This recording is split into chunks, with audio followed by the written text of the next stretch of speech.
Let's go. Friday is here, and so is Covers' best MLB bets. Leading things off, as always, Tuesday, Wednesday, Friday, 9:15.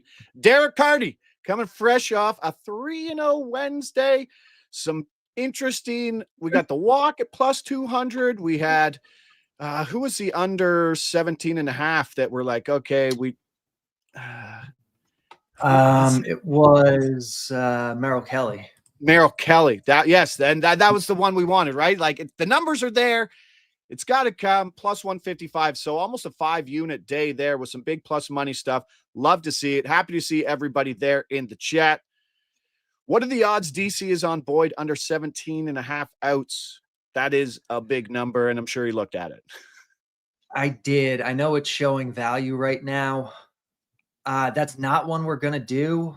I was really tempted by it, but right now the wind in Wrigley is kind of right on the borderline of like blowing in or blowing across the field. And we know wind is such a big deal in Wrigley. The Blitz's feed has it blowing across. So it's not. So if it's blowing across, hitting is going to be a little bit better than if it's blowing in, obviously. So, I am like all kinds of confused today. All over it. Basically, if the wind shifts to be blowing in, or if my feet is just off by a few degrees, that Boyd projection is going to come down. And so I'm a little reluctant to hit it just yet. I want to kind of watch the weather as the game gets closer. Nick Porto saying, I like Scooble under 19.5 at a reasonable price. I was looking at that too. It's a good matchup, and he scares me. You're like, okay, maybe Detroit will scale him back a bit heading into the postseason. Guess what? No, like 21 outs. Like it just continues to be that. All right, but let's get going. Let's make sure we get our numbers. The release procedure is as follows. We'll tell you the book. We'll hopefully tell you some secondary books, tell you the market, tell you the game, the market, the player, the over, under. Let us know where it's going. Let us know where you're seeing. We'll try to tell you as best we can the buy points at different books. We know everybody has different spots.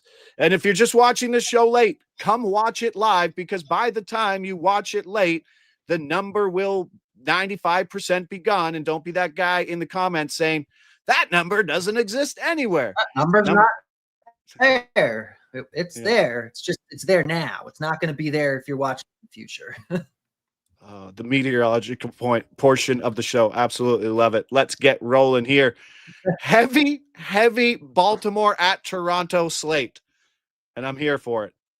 We're at MGM. We're looking 10 points off at Fanatics. 20 points off at FanDuel. SIA obviously will have the same number for those in Ontario. Pitcher outs. Okay, she gone. Plus 110. Plus 110. That's going to be the best number unless Fanatics is still plus 115.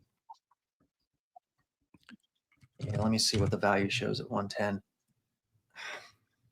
Yeah, I'm probably out there. It's fine. I don't love it. Yeah, sorry guys, we'll bail on that one. Bail on that. That was Chris Bassett under 17.5 outs. It was plus the kind of a stray plus 125 there. MGM. Everybody else has kind of dipped close to even money or shorter. And I did want to ask, I don't think there's a bigger pitcher in baseball right now where they're talking more about his splits at home and on the road. Is it that substantial in some point, or is it just, are we just kind of here's 60 to 70 innings in one spot, and it's not a really giant sample, and like one game could skew it on the road, but it's a 3-point difference in his ERA, which also isn't very telling. Yeah, it's just sample size noise, in my opinion.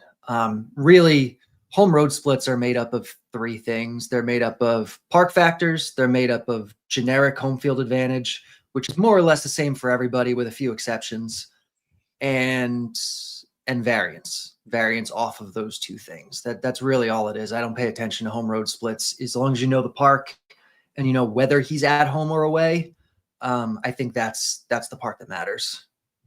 JPC fourth, adding 2 strikeouts to the Fanatic lines on the under 17.5, getting it to plus 135. And then sneaking his way through the books to hide the bet. So he looks more like a donkey better betting his parlay as opposed to a straight unders bet, which is smart. It's smart. Let's stay. We're staying here. We got 2 Trevor Rogers props. We're at Bet Rivers. Hopefully this minus 112's here. The minus 130 is kind of widely available. We're going to go pitcher strikeouts. No. Minus 110 still available here. Oh, we got the minus 110. Yep. Trevor Rogers under 4.5 strikeouts, minus 110. Let us know what book you're looking at right now and the price there, and we'll try to get a buy price. 87 pitches, 3.64 strikeouts. The projection from the bat on Derek's side. Much closer to a K per inning, but as we've brought him up multiple times, you're still not buying the Trevor Rogers hype. I'm just not. As much as he continues to do this thing he's doing this year, it's just not real. It just isn't. It's not like the strikeout rate even is like that high, but he's going deeper into games and being allowed to throw more raw strikeouts because his BABIP is 236 and his left on base percentage is 85% and his home run per fly ball is 3%. Like, it's just like, that just is not sustainable. It just isn't. It's going to regress at some point. You have to expect it to regress starting immediately. His stuff is below average. Like, there's nothing about him that I'm like, wow, this guy looks really good. He's got some deception going on, but his control's been really good this year. If that's a legitimate upgrade, at least to some extent, then that helps, but he's never been a great control guy before. It's still only 15 starts, even though we're at the end of the year. It's not like he's thrown like almost 30 starts at this point. It's only 15 starts. He's getting lucky. He's facing a really low K team today and the lowest K team on the slate, actually. And I just do not buy Trevor Rogers. This is a buy down to, I would say at least, beyond that even probably. At least I'd say minus 140, minus 145. I think there's a couple books have like a 5.5 at like minus 200, which if that's your only option, I'm okay with that too. Yeah, seen from Jonathan Doobie. 5.5 minus 165. I'm assuming that's pretty good if you're saying the 4.5 to minus 140 is good. Yeah, the 5.5 minus 165 is probably going to be your best option on the board. At least comparable to this minus 110. All right, let's stay on the Rogers train, but go to a different book. We're at DraftKings here. Seen 7 points off over at FanDuel. No, we're going to skip this one. I don't want to double dip on him. I don't think he's real, but I'm not really going to double dip. Can't do it. All right. Fantastic. So we'll just stay with the strikeouts there. We stay in the same game unless I didn't. I'm running here. I'm hoping I didn't miss a message here, but are we still on the 2 walk props coming up here? Just the first one. Just the first one. Oh. Okay. Mick saying 365 not working again. Interesting. All good. But hey, but it's fine. I know. We'll figure it out. Baltimore, Toronto. We're going walks. We're at 365. Fanatics is the same price too. We're seeing a plus 291 at DraftKings, which is like 40 points off. Hopefully still a play. Yeah, it's still there. Beautiful. It would still be a play there. But I think there's a few books that have this, but the 365 line's the best one. Can you just double check to make sure that it's 100% there as we go? We'll just drop it here. Samuel Basalo over 0.5 walks plus 350. Just confirm that number there, or the chat. Let me know if that number is there. And even Derek said the 291 at DraftKings is still good, which is a big difference. So I don't think 365 is going to move until about now. So interesting to see 320 at 365. Good to go there. 320. That's what they're. Yeah, we're good at 320. Okay, let's call it 320. Thank you, producer Mick. Thank you, chat. Yeah, I see 320 too. Okay. All right. Now let's see. Let's just do a quick test here. Let me know. A bunch of people betting it right now live. Want to see how quickly this inefficient market moves. I don't think there's probably a ton of volume on the Samuel Basalo walk market early in the morning. So our money here should move the line pretty good. Let me know if it moves I like Milo's idea here. He said he bet this on DK. He parlayed it to 5 NASCAR plays and moved it. But parlaying it to something is a smart way to do it, especially if you're betting it on 365. Yeah, especially, I was going to say, especially inefficient markets like walks. But if you do strikeouts or pitcher outs, it's the same. It's the same. I always love when like my rec friends are like, I got limited on Bet365. And you're like, yeah. They're like, can they do that? Yeah. Yeah. Welcome to it. Like, am I going to be able to get my money out? Yes, you will always get your money out.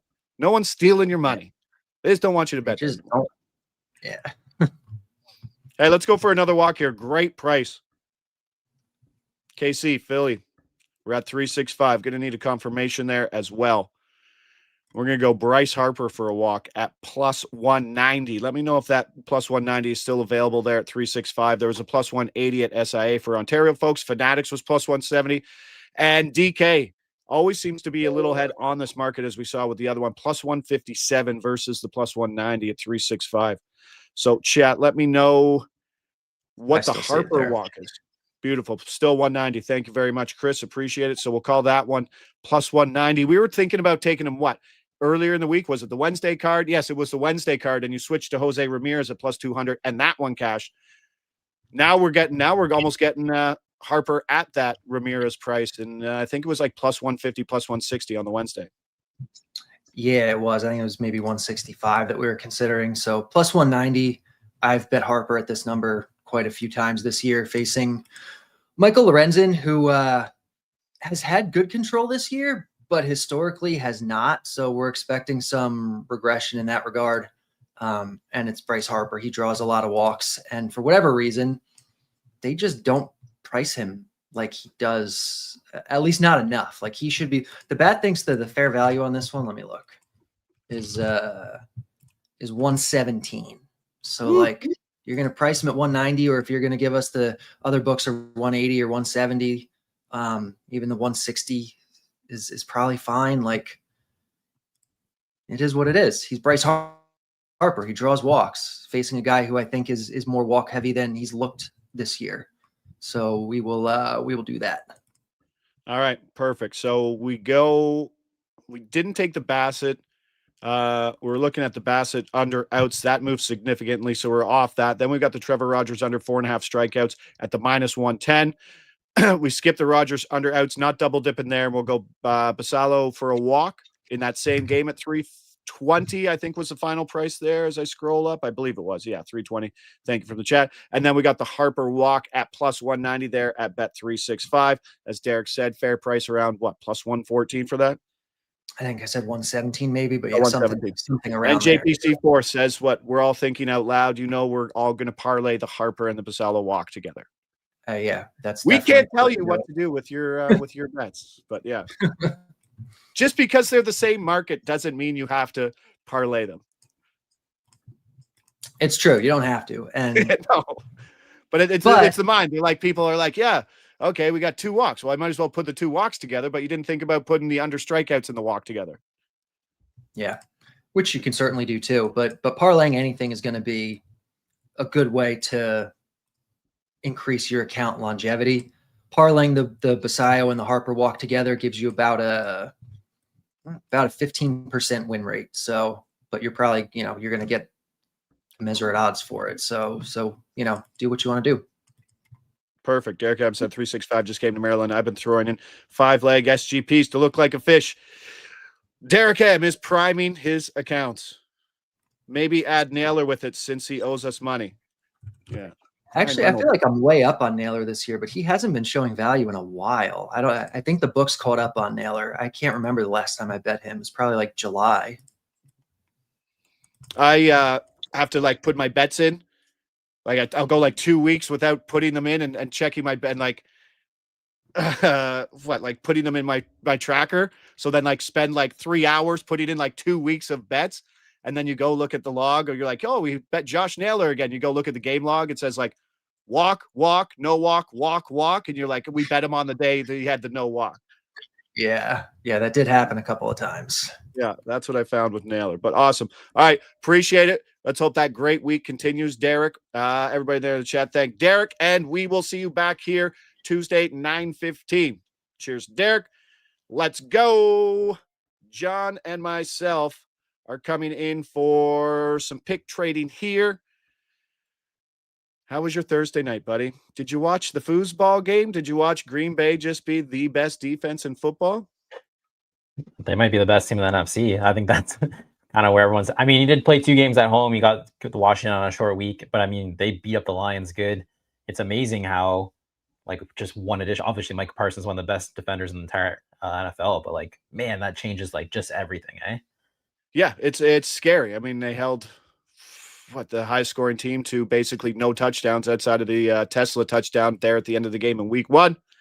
And I was playing baseball yesterday for the first half, caught the second half, but it looked like they were swarming again. Fast Green Bay defense, dangerous, and now they get the mini break. Going to be a scary team to play against in week 3. But let's go. Friday baseball plays, Johnny. Let's get through them. We talked about it.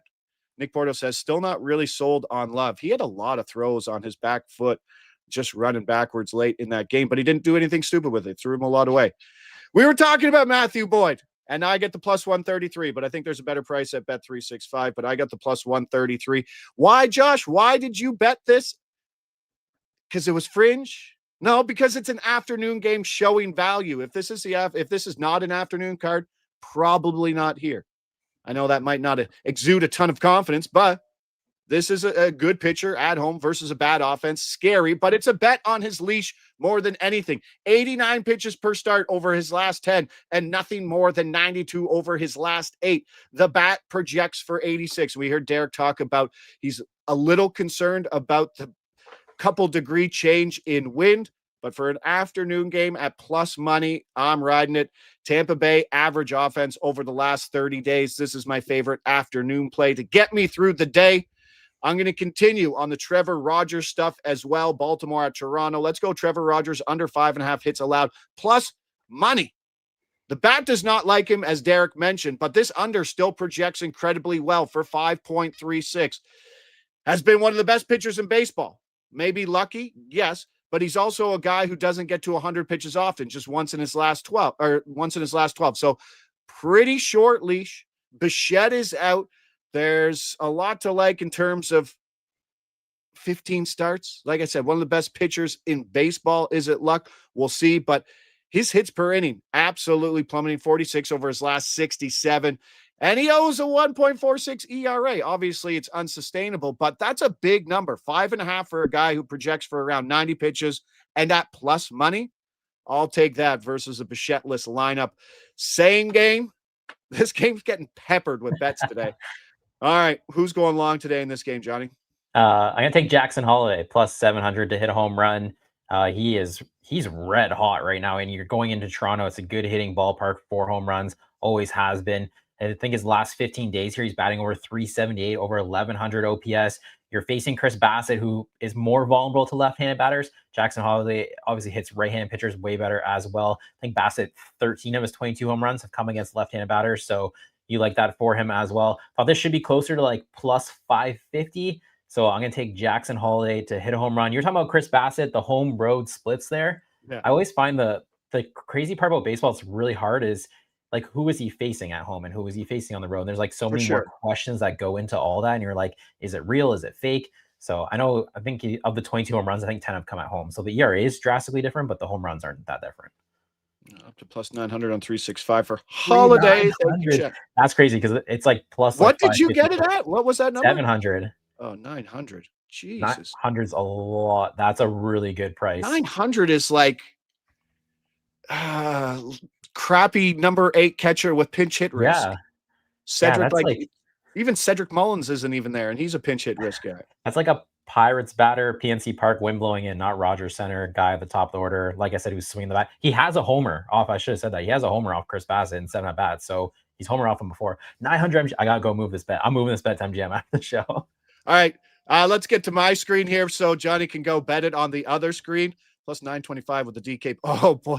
We've talked the entire chat into that, and I'm talked into that home run too. Jay's game. Let's go, Jackson. Going to get that as well. Pablo over 4.5 hits allowed -125. I do like me some Pablo. Why do I like me some Pablo? Because Pablo is a guy who is making his second start since coming back, but his leash was fantastic in his first one. He was at 92 pitches, so he could go up. And this is a guy who, I don't know, there's obviously some underlying things in this situation where his strikeout rate isn't where it was in 2023 when he was one of the best K percentage pitchers in baseball. Working through injuries, had a kind of like an up and down season. And you know how pitchers can just, if you don't have that routine of a full season, it's tough. So he gave up 5 hits to a light hitting Kansas City team and now has a tougher matchup versus a better hitting Arizona lineup today, -125. I probably take this to -135, -140. But yeah, Pablo Lopez over 4.5 hits allowed. Johnny, you got someone mentioned in the chat. I think I just spit there. Walker Buehler does what tonight? And hopefully he gives up more homers for a player who nobody really wants him.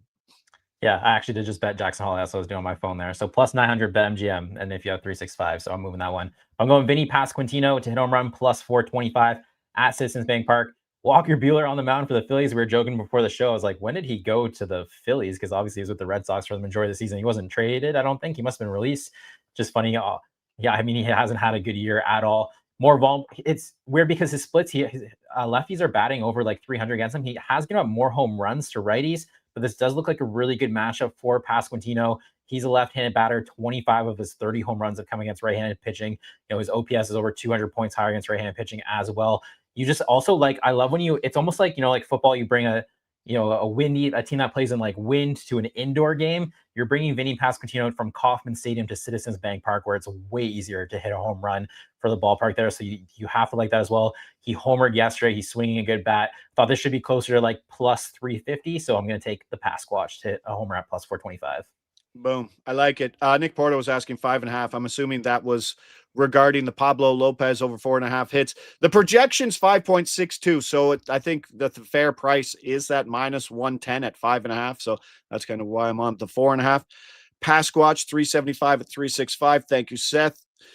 One more for me. Where am I? I am on Martin Perez, who is a suitcase. Yes. He's a suitcase, but he's a suitcase with a long leash right now for a Chicago team, and the walks are coming. And I think this is priced in too much to the matchup. 8 starts with the Sox. He's touched 99 pitches 2 starts ago, 18 walks in 45 innings, 2+ walks in 7 of his 9. His floor is high. He's going to be that 1-walk guy. Yesterday, I was on Ryan Weathers. There was some worry, but it was his first game back. What was his leash going to be? I like the price at +166. This is just one more on absolute volume. 3.7 walks per 9, projects for 1.82 on 91 pitches, and that could even be low. They could push him a bit more, but taking the walks, taking it at a decent -103 price, where I think maybe I'm taking that to -125. That's what we got today. So lots of stuff from Derek, and it seems like you've done a hell of a job convincing everybody here on the +900 for that home run, and I'm going to go get that. I think I will take the JPC fourth 925 with the boost. I want to say, because I grabbed that at ESPN Bet or the score, depending on where you live this morning, +700. And I want to say everyone else was about like 625, 650. So like +900 is way off market. MGM and 365 always release their home run odds pretty close. So when we come on air, sometimes I'm able to grab MGM, sometimes I'm not before we come on air. So +900, that's going to move. I'm interested to see that. I bet you they'll probably end up down at like 700, 650 probably after we all bet it. All right, Friday night, lots of eyes at the Rogers Center tonight, as 50% of our bets were Baltimore, Toronto. I don't mind that. I don't mind when the eyes are just in one place. All right, today Josh has to coach his flag football team. Game 1, see how we go. Got the wristband, got the quarterback wristband, got the plays in there. Just how do you organize human beings to play flag football, John? You color coordinate the plays and you give people colored wristbands and you say, you are blue, you are red, you are green. So the U12 Patriots start off. Weird that Coach Patriot here figured out. I'll try to live in the shoes of maybe not the NCAA version of them, but hey, let's have a Friday. Enjoy everything. The plays are in. Thanks to everybody there in the chat. As always, John, producer Mick, and of course, Derek. Thanks, guys. We'll see you back here next Tuesday. Have a great day.